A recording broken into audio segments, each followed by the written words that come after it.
I am pleased to start the next session entitled Beyond Greenwashing, which is about ethical and sustainable fashion. And I have with me two panelists in an unusual setup because one of them is going to be beamed in via video link, sponsored by County Broadband, no less, who is actually providing us with 600 megabit superfast broadband, incidentally, as our infrastructure sponsor. But in real life here with me is Dr. Sass Brown, who is a scholar, author, and lecturer about ethical fashion and has had an extensive international career in fashion design and sustainable development. She got a master's in global fashion management from FIT in New York before becoming dean of its art and design school, supervising 17 different departments. She then went on to become the founding dean of the new Dubai Institute of Design and Innovation and is now senior lecturer on sustainable fashion at Kingston University, London. She has written 3 books, including Ecofashion, and has traveled the world to teach and advise universities, NGOs, and women's initiatives. On the screen with me, it'll be quite, I'm actually speaking to Arizona here, is Arizona Muse, who has graced over 40 Vogue covers. But after a decade of modeling, she has turned her attention to the industry's environmental impact. In 2018, she launched a sustainable fashion label and joined the advisory board of the Sustainable Angle, an NGO supporting projects that minimize the environmental impact of the fashion industry, and has been involved with the fashion revolution and green carpet during Milan Fashion Week. In June, she launched Dirt, her brand new charity working with fashion brands to encourage sourcing of sustainably farmed raw materials. And so, my first question is directed to you, Arizona, and it is about why you decided to become an activist. So the answer to that question is so big and full, and I love that you've asked it first. Thank you so much for having me here. I truly enjoy speaking about my activism and sharing the insane enthusiasm that I have for this sustainability movement and the way we can each change our own personal lives and also our business lives. Was this sound on well, or shall I repeat that? How did you hear me, Joanna? No, that was crystal clear. By the way, Arizona is being beamed in from Ibiza, but it's actually, the connection is fantastic. Not bad. Fantastic. Okay, great. So I'll continue on then with the answer to that question. I began my activism having no idea that I would become an activist at all. I was a very shy child, and I grew up thinking, gosh, activism would never be for me. It's too outward, it's too big. I could never do that. And I was a model for 10 years, and I still do modeling. And then I realized I didn't know anything about where these clothes were coming from, where they were made, what materials went into a cotton t-shirt or a pair of jeans or a silk dress, and who made those clothes and what dyeing process was there. And I went on this journey to learn about all those things. And I cannot tell you how excited I am about what I've learned and about the future, even though what I ended up learning about was climate change, which is a pretty doom and gloom situation, you would think. But when you learn about it from the point of view of people who are doing something about it, you feel amazing. I feel so much better now. My life has purpose. I'm busy. I'm focusing and learning from people who are the innovators in this space.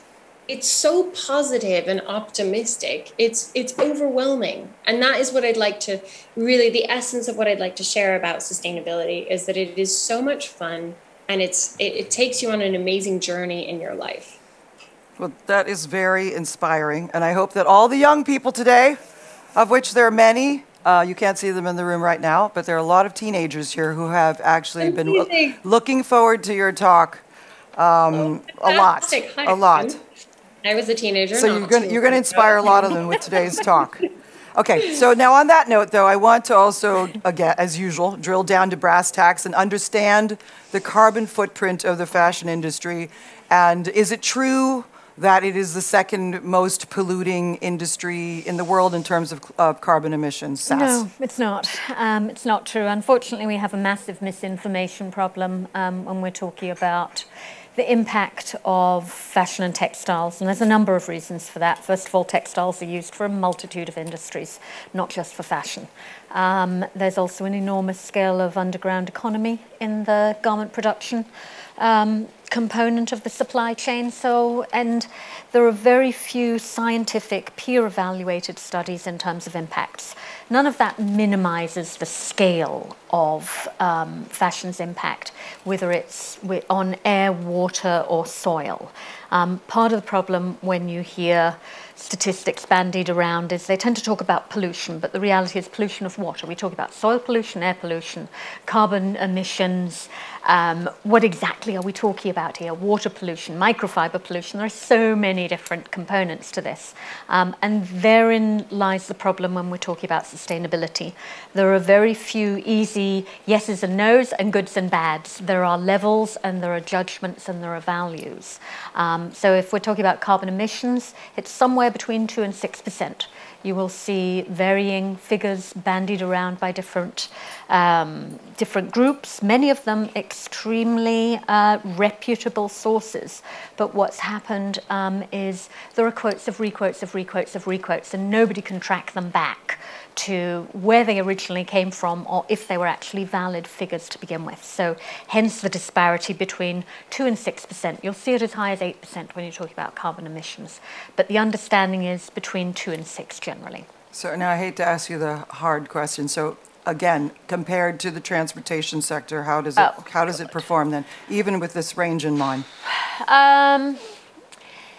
Is it more like third?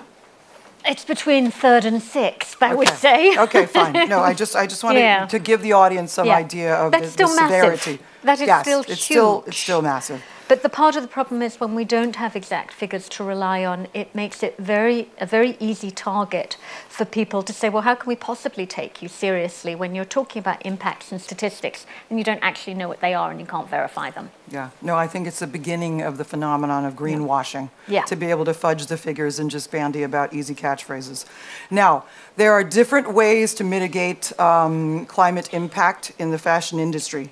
So why don't you walk us through the different phases of the supply chain, first generally, and then within each particular phase, what are the different mitigations which companies are pursuing, which can or in truth are not making a genuine impact on climate change?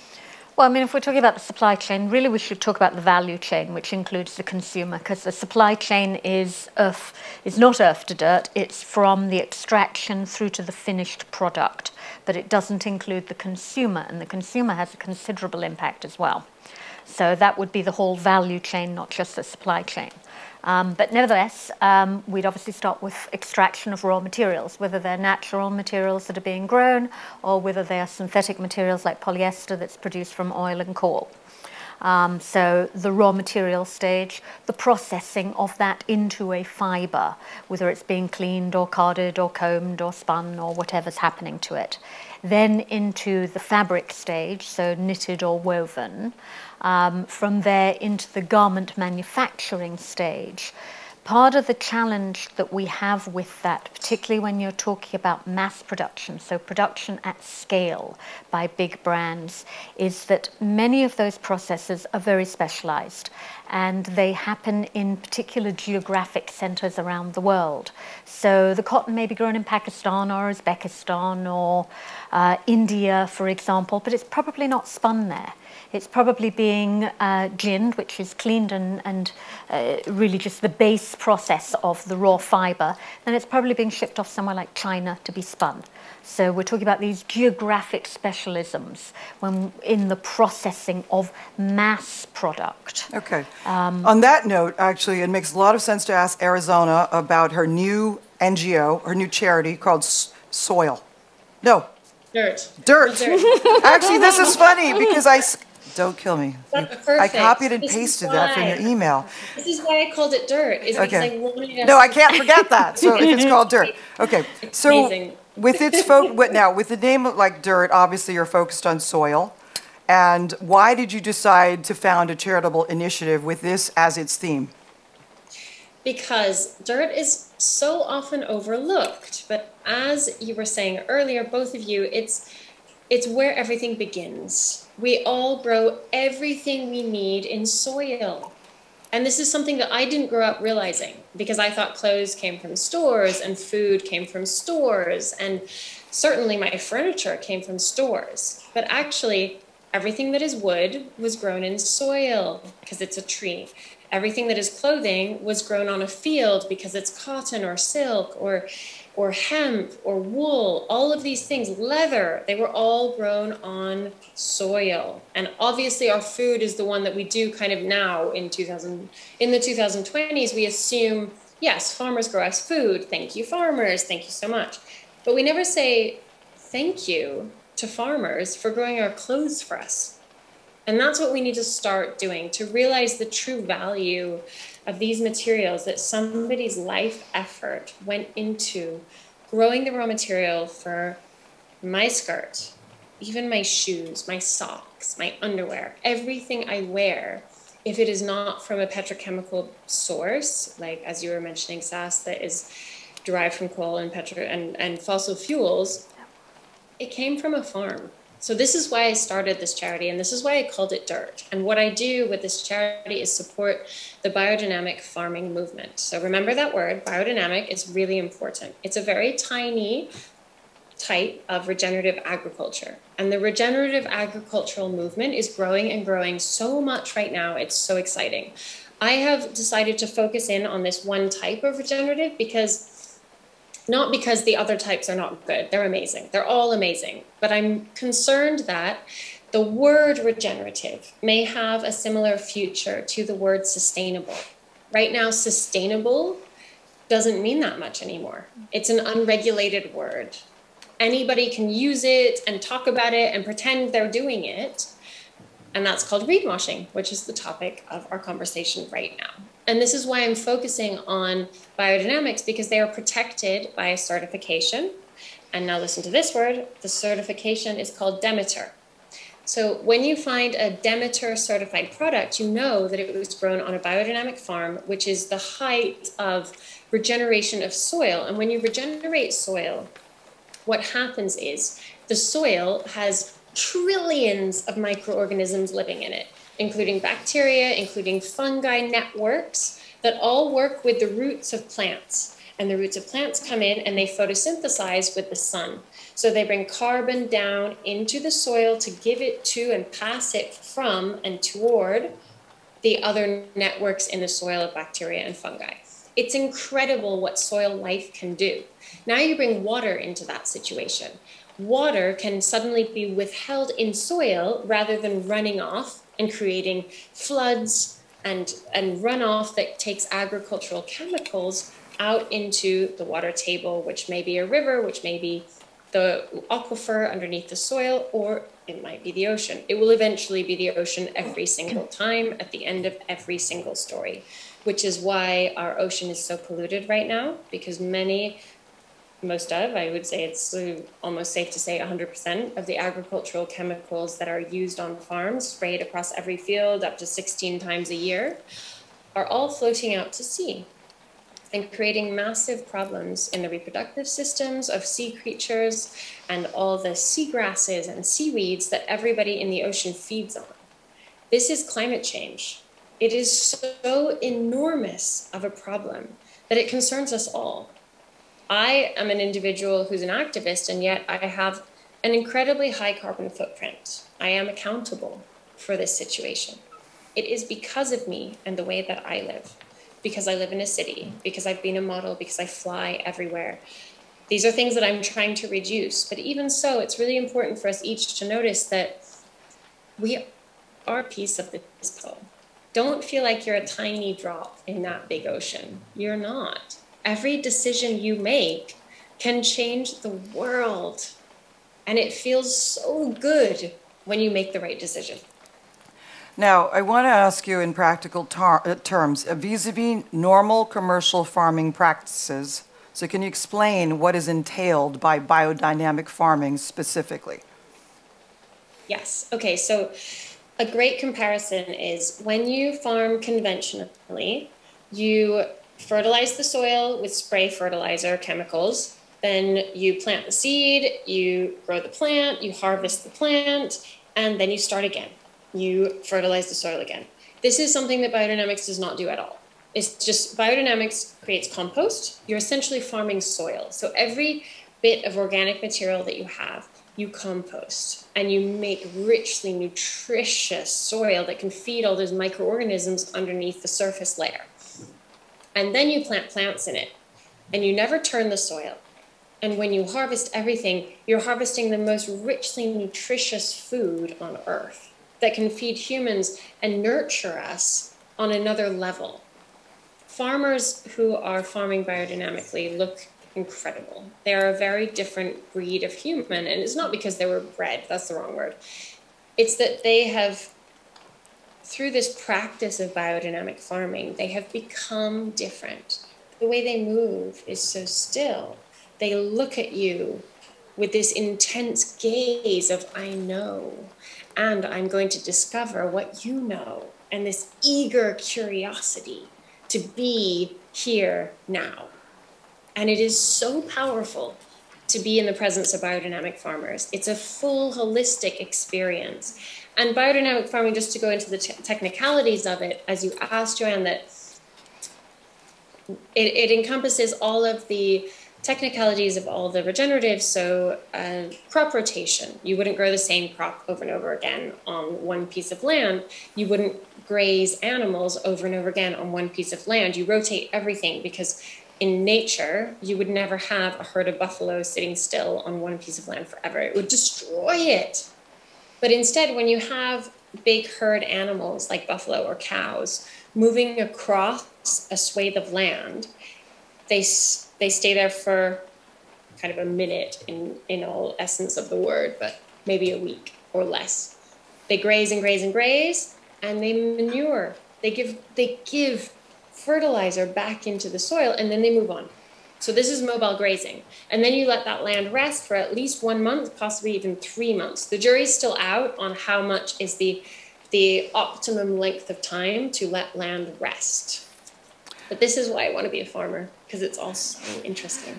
Now, on this note, Arizona, so how many farms have this type of certification which would qualify for sourcing under, I assume that DIRT is there to encourage sourcing from biodynamic farms, and how many farms do you know actually possess this certification?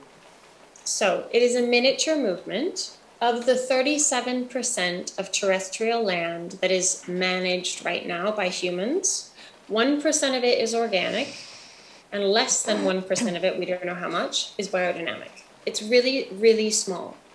But if biodynamics were able to grow and to encompass much more of this 37%, or even all of it, this is DIRT's mission, is to expand the biodynamic movement to manage and care for all of the terrestrial land that humans are managing right now.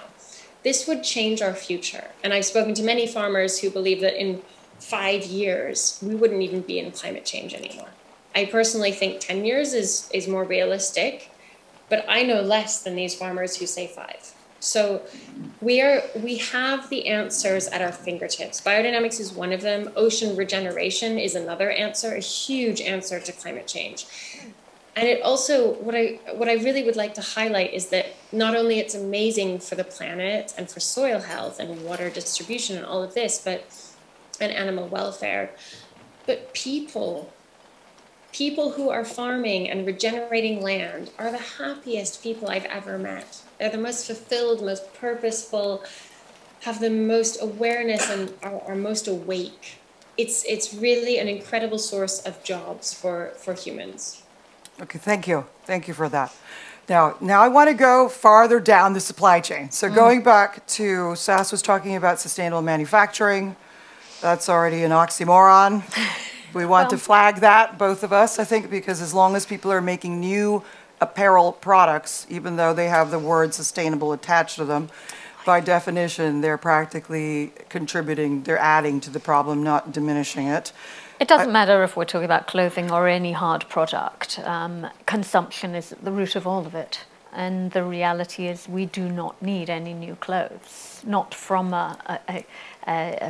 the perspective of, you know, clothing ourselves. So yeah, consumption is at the base of all of this. Okay. There is no perfectly sustainable garment or product or brand. Doesn't exist. So, but let's say, like, you know, we want to mitigate nevertheless. So when we talk about making fashion, so you can source sustainably, you could source more locally, you could be manufacturing under the label of a social enterprise where you may be involved in giving back to the community, like Goldfinger, the design company, of which Marie Kudenek is the CEO, our moderator. You could reduce energy use by streamlining manufacturing processes. Energy sources could be from clean, could be green instead.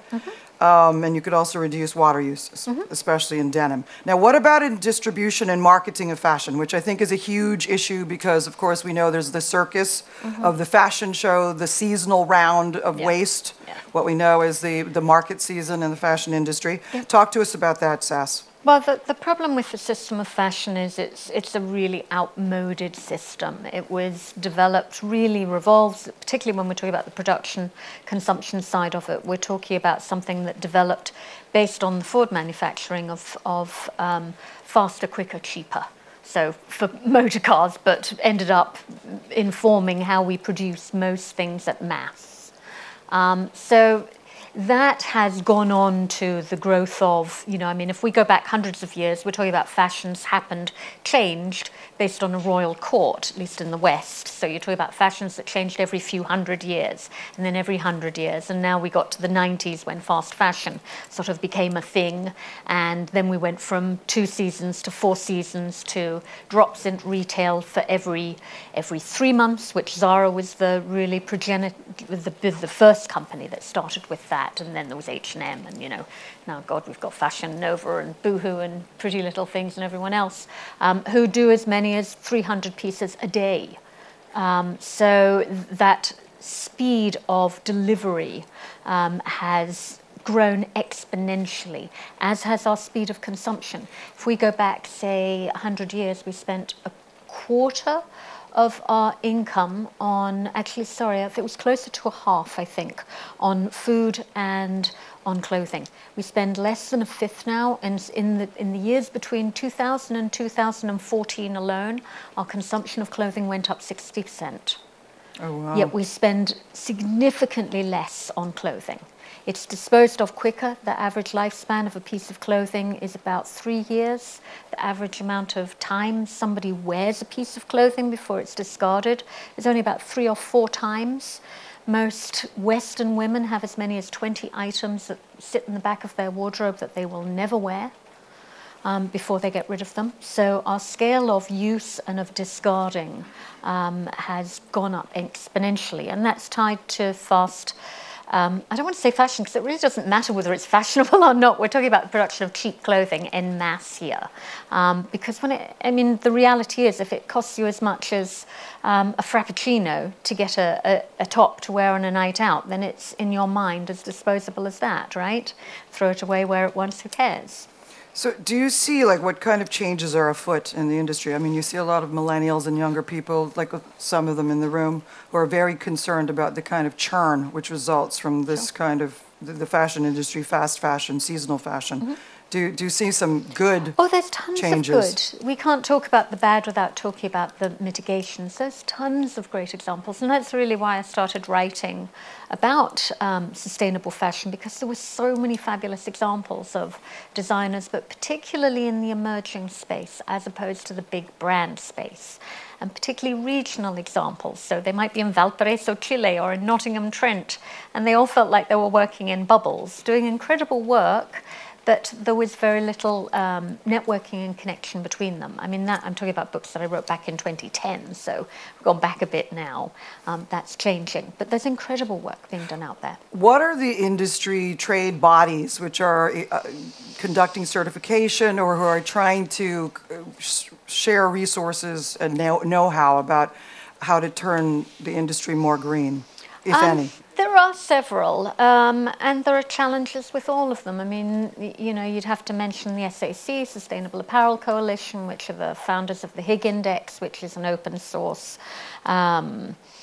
network that was founded by Levi's and Nike and a bunch of other huge brands who do have an open source network that tracks the impacts of materials and production specific to clothing and footwear. You'd have to mention the Ellen MacArthur Foundation, Okay. you know, about, but there are challenges with all of these. We're talking about,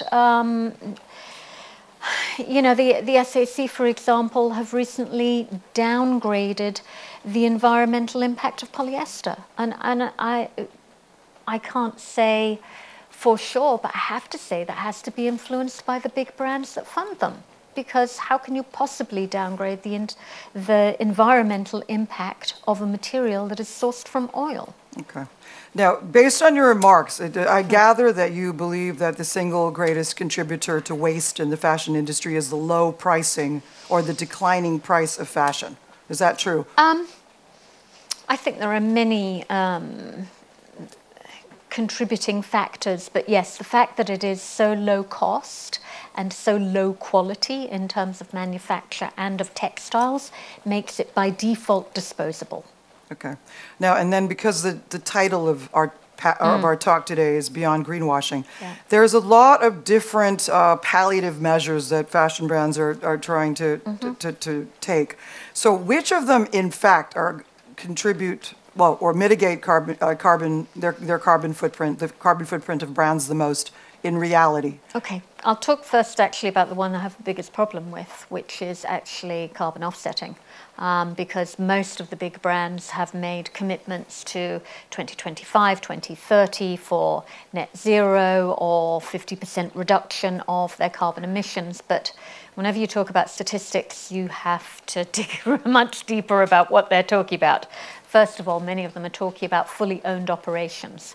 Fashion doesn't own anything. They contract everything out. There are no big brands that own their own factories. That's all contracted. And most of them are not talking about their contracts. They're talking about fully owned. They're also talking about carbon offsetting. So there's a quote, which I probably won't do justice, by Ursula de Castro, who is one of the founders of Fashion Revolution. And she compares buying carbon credits to making a mess in your own house and paying someone to clean up somebody else's house. And that's exactly what it is. You're not actually addressing the problems or mitigating the problems that you are actually causing. And most of them are focusing on carbon offsetting. Okay, well, how about some, that one is quite an esoteric carbon mitigation device. I mean, the ones that the consumer is encountering increasingly in retail stores include things like H&M having recycling bins at their stores, businesses which bolt social enterprises onto their operations. Supposedly circular business models which allow you to recondition or trade in your clothing, resale marketplaces. Speak to some of these. Which of them actually, well, in your opinion and based on whatever facts you can adduce, are genuinely making a change or an impact? They're all making a change in their own way. The challenge is, first of all, understanding the impact. I mean, yes, many stores like H&M do a take-back program. You get a card to get money off your next purchase. That's not minimizing your the impact of consumption. It's not reducing, it's actually encouraging consumption. So, and it's not a circular program in as much as you drop it off, you've got no idea what happens to it after that. I mean, it's, as far as an H&M is concerned, it's ICO that they use in Europe for their recycling. We have a lot of issues when we talk about recycling, you know, whether it's giving to charity. Only between, I think, 35% of all clothing that we donate to charity is actually resold. And that's because most of it's cheap crap and nobody wants to buy it. If H&M can't sell it on sale, it's not going to be sold in a charity shop. So most of it's shipped offshore, or it's incinerated like H&M do. It's incinerated, yes, it generates energy. It's not a clean way of generating energy. It's better than it ending up in landfill. So they are mitigations, but we do come back to consumption. Yes, there's resale market. There's also, right now, quite a bit of discussion about the growth of the second-hand market, because that's scheduled to overtake second-hand garment sales, scheduled to overtake first-hand virgin clothing in the next few years in terms of scale. And so there's quite a bit of discussion about, does it actually save anything in terms of carbon emissions? Because when we're talking about rental services and resale, every time those garments change hands, you've got a logistics component. It's got to be shipped somewhere. That has an energy footprint. We've got dry cleaning or laundering. We've got repairing, and all of that adds to it. So this is what I mean about it's not simple. It's not straightforward. You can't say this is good, that is bad. The layers, it's like an onion. Every time you peel off a layer about, well, okay, this is a water saving, oh, but it's a higher chemical component, or it's a greater carbon footprint, or whatever. And it's a very complicated topic. Okay, okay. Now, from what I had understood from talking to a peer of ours named Christina Dean, actually the biggest form of mitigation, in fact, would be to use the discarded or the unused, the gigantic stockpile of unused textiles, which are leftovers, because that is actually the amount of tonnage of that is. It's massive. It's absolutely massive. I mean, it's a standard 15% just through the cutting process of garments, but you also have wastage at the retail level, at the garment manufacturer level, all the way back to the fiber or the extraction. Now, what is... Here, Paul, we're talking about the enormous pile of garments, and it's so easy to picture this, and so horrible to picture this pile of billions of dollars worth of clothing and billions of pounds worth of clothing. Imagine if all that clothing were compostable. Imagine if everything grown to make that clothing was from an organic or even better biodynamic farm, and dyed and treated with chemicals that were completely non-toxic to the soil. So all that pile, what you would have to do is you would still have to disassemble the garment. So you need to take the buttons off that were metal or plastic or hopefully recycled paper. And you need to take out the thread, ideally even, that is polyester, because normally thread that sews garments together is polyester because it's stronger and more durable than cotton or particularly silk thread. Even embroidery is usually done in polyester because silk is just not strong enough to hold the embroidery. Imagine if that whole pile were compostable and could just go back into the earth and be nutritive to the microorganisms. I mean, there are challenges within this too. I mean, you're talking about the cost of labour for deconstruction of garments, and yes, that's hugely problematic because the cost to pay somebody to deconstruct a garment, to take off the zippers, the buttons, the threads. There are other ways around this. Monofilament production, for example, where if you're producing a polyester garment or a cotton garment or a hemp garment or whatever it is, you utilize only those fibers. That way nothing needs to be dismantled. So if you look at, say, a free tag who do a decompostable jean, they do a button fly instead of a zipper fly. The button fly is made out of tagua nut. Tagua nut is a natural nut that grows in the Brazilian forest. They only sew it with the same fibers that the garment is made from, so it doesn't require deconstruction. You've got Levi's well thread, also same thing. They do monofilament production. So there are challenges, absolutely. Your average thread is what they call a polyester wrap. It's a polyester core with a cotton wrap because cotton looks nicer, but it's not strong enough to sew the garment. So yeah, that's when you do have to get into deconstruction, and that's hugely expensive. And that's why most garments, even when they're made from naturally dyed, natural fibers, are not composted because you have to pay for deconstruction.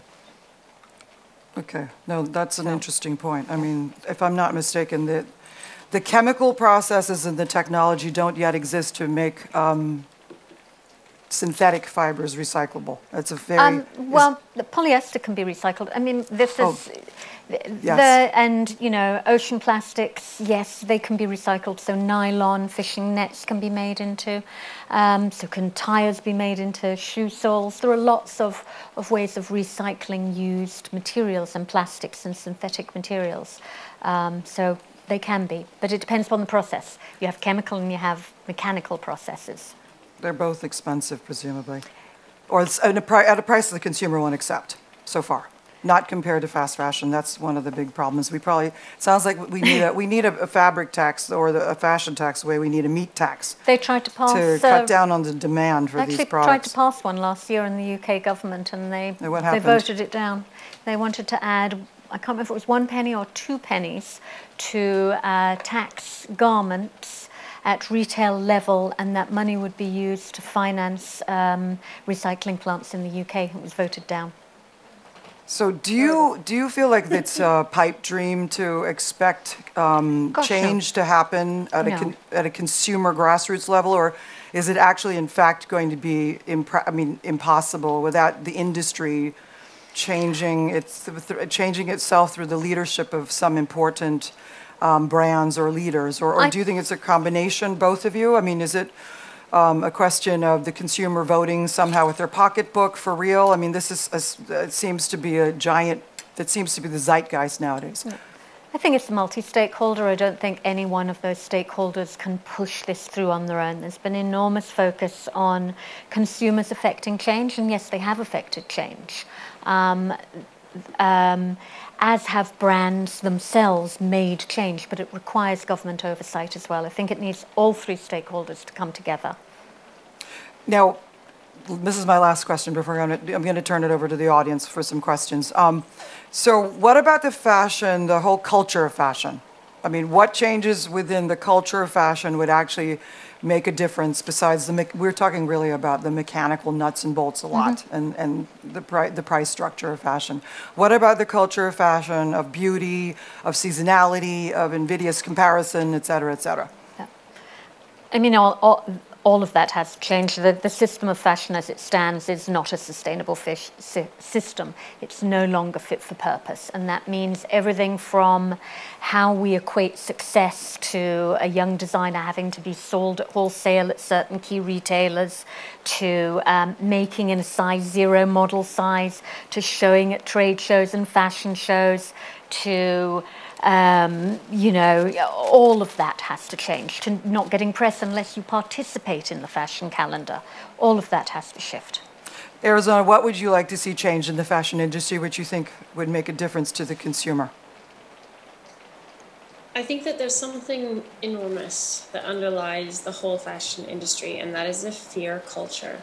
There is such strong fear in fashion of the hierarchy. So this is what we don't see, that there are, from my modeling history is where I experienced this. I saw all the fear culture. I saw where people feel so concerned about their job that they won't say what's on their mind, that they won't say what they believe in because of the fear culture. And I think if that were to shift on the business side of things, as Sass is saying, that the 3 prongs are really important: consumer, government, and business. Business could change in that it could reduce its fear factor culture. This is not okay. It's not helping anything, anyone, or planet Earth. And it would be really nice to see a fashion industry that functioned in a much more caring, fun, frivolous way, as everyone looks at the industry and says, oh, it's so fun and frivolous and easy, and like, but it's actually not. It's incredibly corporate. And if we could relax a little bit and go, okay, let's just listen to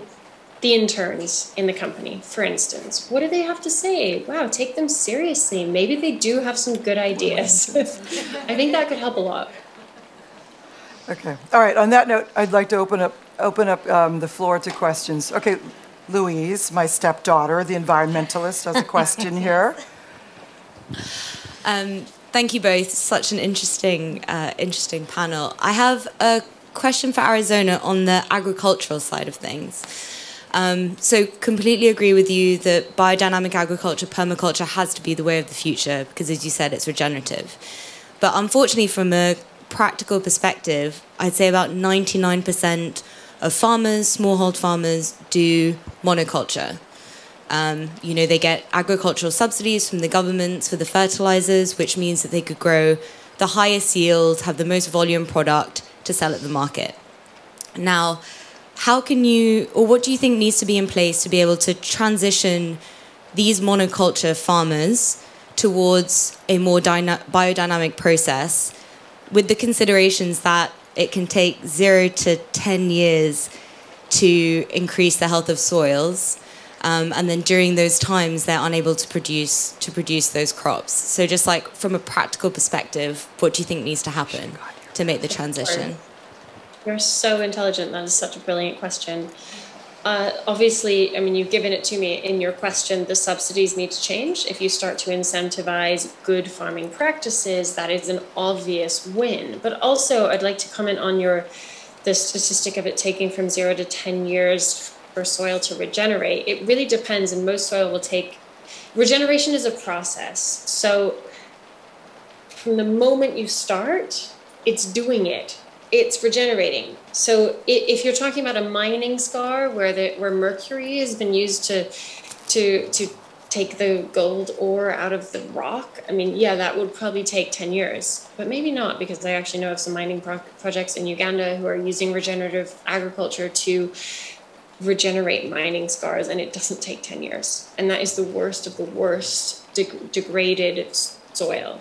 So on an actual farm where you haven't been mining and using mercury, you've just been using agricultural chemicals, which are horrible. They're really, really strong chemicals. Not to demonize how powerful they are and how negative their effects are on soil and the microorganisms on soil and water that I was talking about earlier. But it doesn't take 10 years. The earth is so quick to regenerate. If we just leave the earth alone most of the time, things are incredible. Then if you start to do regenerative agricultural practices, bringing in animals whose manure is being composted, that can accelerate the process so quickly that a farmer who chooses to transition from conventional farming to biodynamic farming, let's take as an example, will see higher yields because they won't be planting one crop anymore or 2 crops.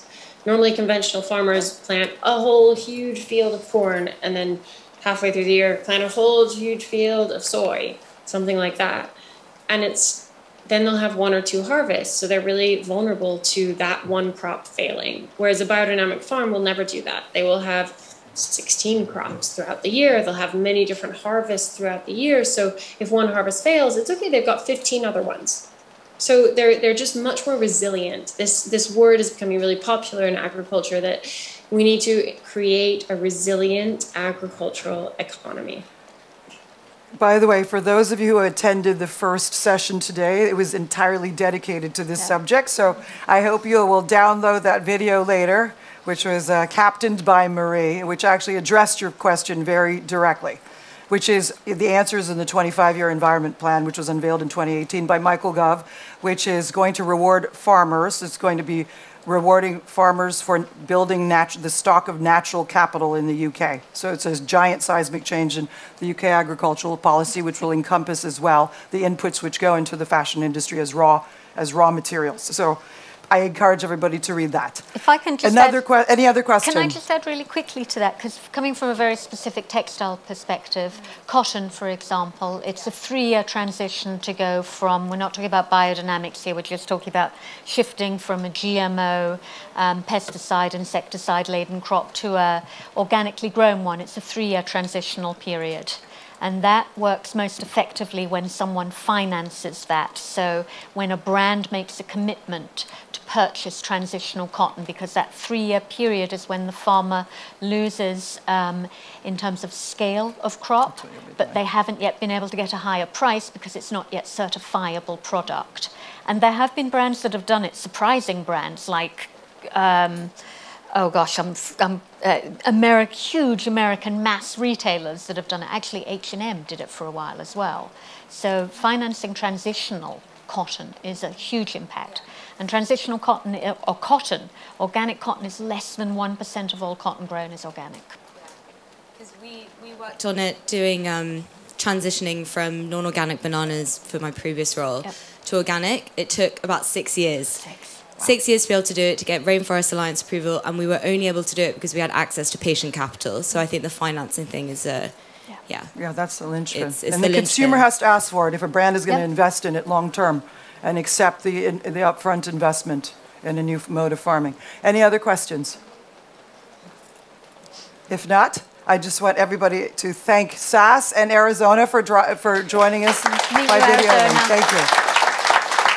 Thank you, Arizona. Thank you so much. Thank you.